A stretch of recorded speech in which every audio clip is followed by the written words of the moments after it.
en tant que réalisateur lu ko neex lay def waaye nañu muñ rek Sonia. comme ni ko waxee donc comme ni ma ko waxee tout de suite tey dañuy waxtaanee li nga xamante ne moom mooy bilan de compétence. xam nga souvent nit ki bu nekkee ci benn activité wala nga nekk ci fenn di fa liggéey.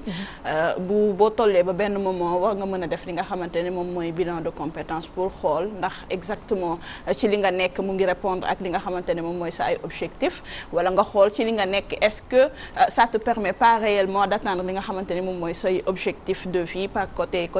emploi. Alors bu ñu waxee bilan de compétence nag dafa nekk benn outil boo xamante ni dañ koy woowee en quelque sorte benn outil de redynamisation. Outil de redynamisation boo xamante ni daf lay permettre en quelque sorte nga gën a xam sa bopp. xam sa bopp par rapport ak li nga xamante ni moom mooy sa liggéey fi ngay liggéeyee parce qu'on voit souvent ay nit yoo xam ne comme ni ma koy waxee da ngay liggéey ba benn moment nga gis que ni toll nga foo xamante ni tu n'es plus productif.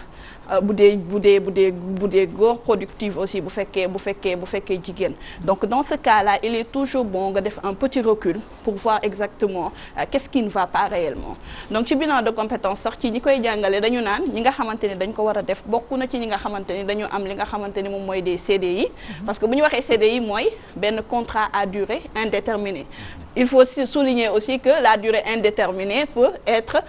mën nañ ko dater par rapport ak benn terme d'année boo xamante ne foofu le contrat bi di yem parce que en quelque sorte dafa nekk souvent benn jaxasoo boo xamante ne ñu bari ñuy liggéey dañ koy xaw a di am souvent dañ la naan am nga contrat à durée indéterminée rek nga foog ne entreprise boobu noonu dootoo fa jugeeti alors que ki nga xamante ne moom mooy sa employeur à tout moment mën na stopper li nga xamante ne moom mooy contrat boobu bu ñu jógee ci contrat à durée indéterminée am na li nga xamante ne moom mooy le contrat à durée déterminée c'est-à-dire dañ lay jël pour 2 ans ci entreprise wala pour 4 ans wala pour 5 ans donc entre autres ñaar ñooñu bokk nañ ci ñi nga xamante ni donc dañ leen di conseiller bu baax ñuy def loolu nga xamante ni moo di bilan de compétence parce que comme ni ma ko waxee tey boo xamee ne da nga war a liggéey ci benn entreprise def fa plus de 20 ans nga def fa 5 ans mu wóor la que ni entreprise bi en quelque sorte répondre ak li nga xamante ni moom mooy say aspiration baax na nga def un petit recul pour voir tey naka laa mën a def ba changer soit statut wala mën a demaat ci beneen entreprise boo xamante ne dina ma permettre ma mën a atteindre li nga xamante ni moom mooy samay objectif wax naa ko tout à l'heure bilan de compétence bokk na ci li nga xamante ne ça permet en quelque sorte de redynamiser li nga xamante ne moom mooy les compétences mais aussi de se connaître c'est important parce que souvent ci bërëb boo mën ci liggéey war nga mën a xam sa bopp pour nga mën a xam en quelque sorte yan avancement nga mën a am ci entreprise bi nga xamante ne da nga fay liggéey alors bilan de compétence boobu noonu boo koy def 4 évolutions moom moo am c'est-à-dire soit boo ko defee ba pare parce que il faut souligner que bilan de compétence ci ñu koy def d'habitude da ngay fay ay consultance la donc yoo xamante ne c'est des conseillers qui vont en quelque sorte se charger de faire le bilan de compétence donc ci bilan de compétence boobu boo ko defee ba pare lenn nga ci mën a jëlee mooy soit tey nga wax que ni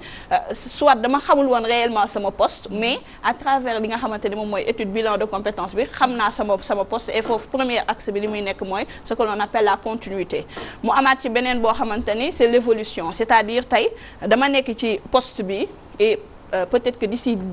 2 ans dina am beneen poste boo xamante ne moom moo gën a mag c'est-à-dire de niveau hiérarchique supérieur lan laa war a def pour mën a atteindre poste boobu noonu soit su fekkee ne dama amoon licence rek bi may dugg ci entreprise bi je peux ainsi dire que soit je vais faire un master pour nga xamante ne 2 ans yooyu su jotee poste boobu dinaa ko mën a am mu am aussi ce que l'on appelle la reconversion c'est-à-dire ci li ma doon liggéey du man réellement donc même bu ma ci continuer du ma mën a atteindre li nga xamante ni moom mooy samay objectif de vie donc foofu da ngay quitter complètement poste boobu pour nga dem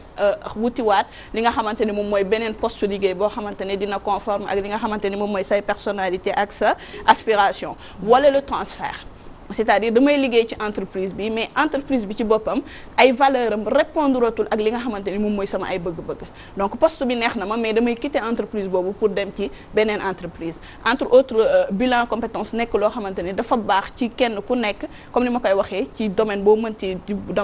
nekk il est bon par moment nga mën a def un petit recul pour voir qu'est-ce qui ne va pas qu'est-ce qui va et comment est-ce que je pourrais faire pour ainsi avancer par rapport ak li nga xamante ni moom mooy sama bërëb liggéeykaay. léegi xam nga lu ma la bëgg a laaj Sonia foofu. comme ni nga ko waxee na bilan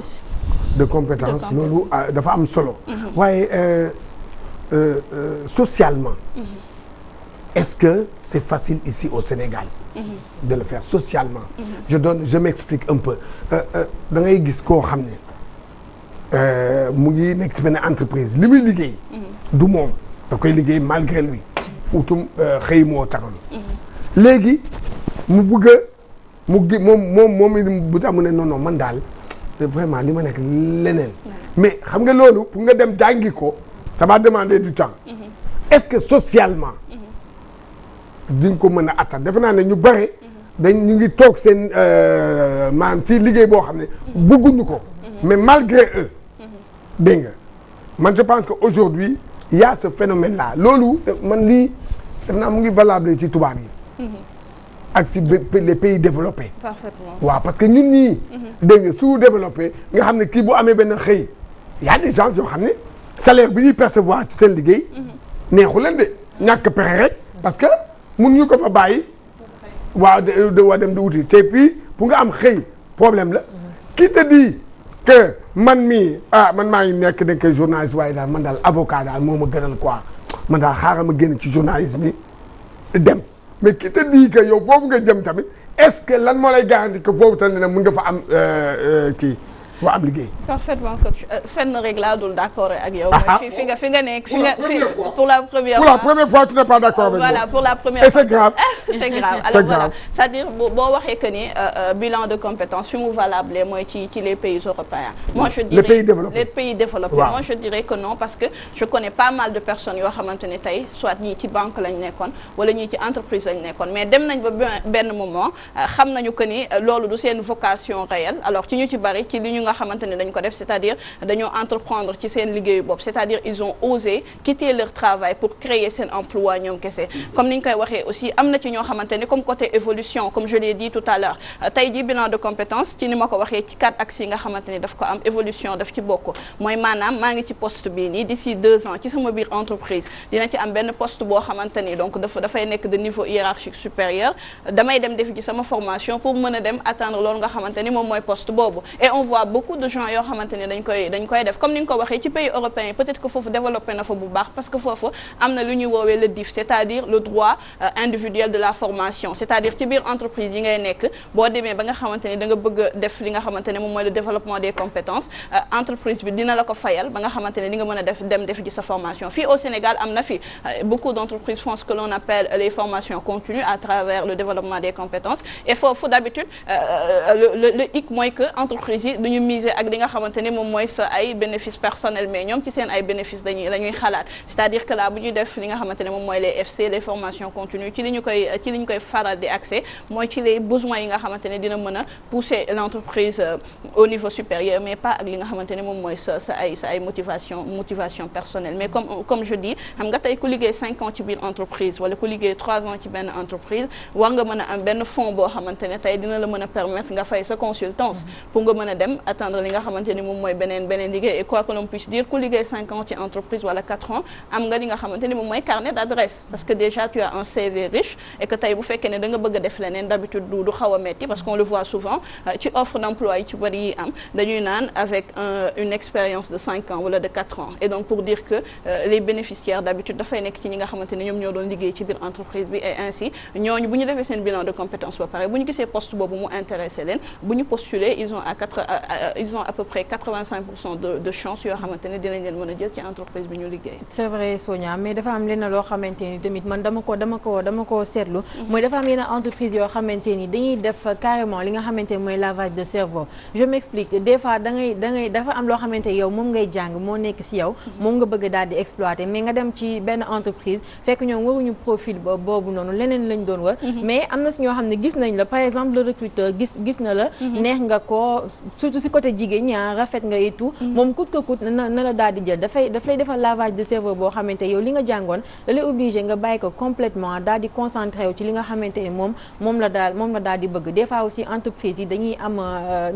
dañoo am responsabilité bu baax ci loolu. parfaitement am nañu responsabilité bu baax ci loolu mais man comme je dis souvent dafay fekk rek amoo ay motivation de la vie. parce que tey bu fekkee ne am nga ay motivation nga am ay objectif de la vie comme je dis nga rafet nga ñaaw nga sa maquillage jàpp la et cetera fois tout le temps nit ki kenn ku ci nekk comme ni ma koy waxee am nga ci loo xamante ne c'est tes objectifs mooy c'est-à-dire li nga xam ne da nga ci bëgg a dem da nga ci bëgg a dem réellement et ce que l'on voit comme ni nga ko waxee da ngay dem ba benn moment bu lavage de cerveau boobu noonu amee du coup dinañ la tëye ba benn moment da ngay dem ba da ngay perdre complètement le fil c'est-à-dire da ngay perdre li nga xamante ni moom mooy say objectif ci li nga waroon def et souvent on voit que da ngay nekk benn nit boo xamante ne say objectif doo ko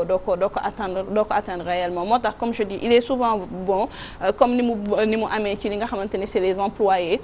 wala ñi nga xamante ne c'est les employeurs aussi ñuy prendre en considération li nga xamante ne c'est en quelque sorte des connaissances de la personne c'est-à-dire que nit ki ci lii la xam donc man bu ma ko waree recruter ci loolu rek laa koy recruter mais li bon aussi yow mi nga xamante ne dañu lay jël ci biir entreprise mu wóor la ne lii mënoo ko nga dem en quelque sorte mooy da ngay ridiculiser sa bopp parce que da ngay dem ci entreprise ñu poser la yenn question yoo xamante ne dafa ci am on voit beaucoup de gens yoo xamante ne da ngay dem ci benn entreprise ñu poser la ay questions yoo xam ne doo ko mën a répondre wala déjà réunion collective am ñu wax ci ay points yoo xamante ne yow doo ci mën a atteindre ainsi li ngay def mooy da ngay wàcce sa bopp totalement ci biir entreprise bi mais bu fekkee sa domaine la donc tey nga nekk ci entreprise bi ñu wax ci lii nga mën cee répondre avec des points phares yoo xamante ne ça va te permettre en quelque sorte de que nga gën a li nga xam assise par rapport ak li nga xamante ni moom ngay def mais bu fekkee comme ni nga ko waxee da nga dem simplement parce que da nga neex le recruteur wala da nga dem simplement parce que voilà dem naa ba xool amatuma li nga xamante ni moom lay am souvent da ngay perdre complètement li nga xamante ne moom mooy sa fil d'objectif. man de laaj bi ma lay laaj est-ce que ici au Sénégal tendance bi est-ce que am na ay sociétés ou bien ay entreprises yoo xam ne tey jii dañu lay defal bilan de compétence exemple ñu ñëw xool la ne bon et xam nga ñu koy proposer seen employeurs yi quoi ne leen booy ko ku bëgg a dégg nga poste bi mu ngi fii ku bëgg a dem defi jàngi nangam est-ce que loolu yow am na mais tendance bi pourcentage bi est-ce que bare na wala barewul. waaw man je pourrais dire que par exemple pour les entreprises je vais pas m'avancer quand même côté pourcentage parce que j'ai pas encore dëgg la bon c'est ok d'accord mais à peu près on peut dire qu'il y a beaucoup d'entreprises yoo xam ne aujourd'hui c'est au Sénégal souvent bu ñu xoolee seen employé ba xam que ni kii bu ñu ko defalee formation bii nii ci benn domaine mën na ko permettre mu am évolution wala carrément mu def li nga xam ne mooy reconversion dañ koy def parce que y a beaucoup d'entreprises yoo xam ne aujourd'hui au Sénégal quoi que l'on puisse dire dañuy fayal seen ay employés ñuy dem di jàngi ji ci yeneen dëkk yi wala sax ñuy jàngee fii nii ci dëkk bi fi nga xamante ne moom mooy Sénégal juste pour mën leen a permettre ñu échelonner en quelque sorte pour amaat li nga xamante ne moom mooy niveau bu gën a mag ci li nga xamante ne dañ koy liggéeyee wala aussi ñu demaat ci beneen poste boo xamante ne dañ ciy am compétence parce que quoi que l'on puisse dire dans la formation aujourd'hui dañuy def dans les écoles ce que l'on appelle le tronc commun donc du coup nit ki nga xamante ne dafay jàng dina am ay connaissances ci yeneen domaines yoo xamante ne du domaine de spécialisation wam c'est-à-dire que tey man marketing lay def mais mën naa am ay connaissances en notion de comptabilité et cetera donc entreprise mu wóor ko ne kii nii tey jii xarañ na ci wàllu woowu am na ñoo xam ne dañuy fay nga dem defi ji li nga xamante ne on l'appelle dans les entreprises développement de compétences wala des formations continues yoo xam ne daf lay permettre en quelque sorte nga gën a am assise bu gën a baax ci entreprise bi wala aussi comme ni ma ko waxee yow ci sa bopp nga defal ko sa bopp pour mën a dem ci beneen entreprise. c'est vrai en tout cas tronc commun yi nga tudd léegi bëri na ay avantages yu bëri yoo xamante ni am na ci mais dafa am koo xam ne man